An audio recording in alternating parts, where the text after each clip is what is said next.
But నాన్నగారు మంచి association బాగా ఎన్టీఆర్ గారు అండ్ ఆ ఫ్యామిలీతో కూడా. ఎస్ పొలిటికల్ గా కూడా నాన్నగారు క్యాంపెయినింగ్ లో చాలా టైమ్స్ పార్టిసిపేట్ చేశారు. చేశారా? టీడీపీ ఓ యా ఎన్టీఆర్ గారి మీద ప్రేమతో ఆయన క్యాన్వాసింగ్ చేసినట్టు నాకు తెలియదు. క్యాంపెయినింగ్ వెళ్ళారు కొన్ని. ఓకే, సపోర్ట్ అంటే నేను పార్టీకి సపోర్ట్ అని చెప్పట్లా, జనరల్ గా ఆయనతో పాటు వెళ్ళి ఉండొచ్చు, ప్రేమతో.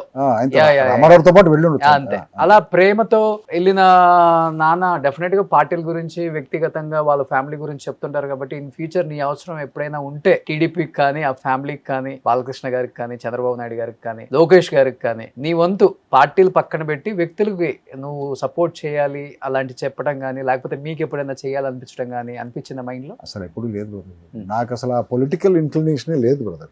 మా ఫాదర్ కూడా ఎప్పుడు నాతో ఇలాంటి విషయాలు డిస్కస్ చేసేవాళ్ళు కాదు. ఇప్పుడు ఆయనకి నిజంగా పాలిటిక్స్ అంటే ఇంట్రెస్ట్ ఉంటే రామారావు దగ్గరికి వెళ్ళి ఏదో పోస్ట్ తీసుకుని ఆ పొలిటికల్ ఫ్రెటర్నిటీలో ఇచ్చేవాళ్ళు కూడా. తిరిగితే ఉండేవాడు కదా. ఆయన చేయలేదు కదా పని. అవును, అవును, అవును. జస్ట్ బేసిక్ గా ఆయనకి ఏంటంటే మనిషి అంటే అభిమానం, and that should not be encash. ఆ అభిమానాన్ని ఎన్కాస్ట్ చేసుకోకూడదు. ఎప్పుడైతే ఎన్కాస్ట్ చేస్తామో అది కమర్షియల్ ఈక్వేషన్ అయిపోతుంది. సో లాస్ట్ వరకు ఆయనకి అభిమానం అంతే.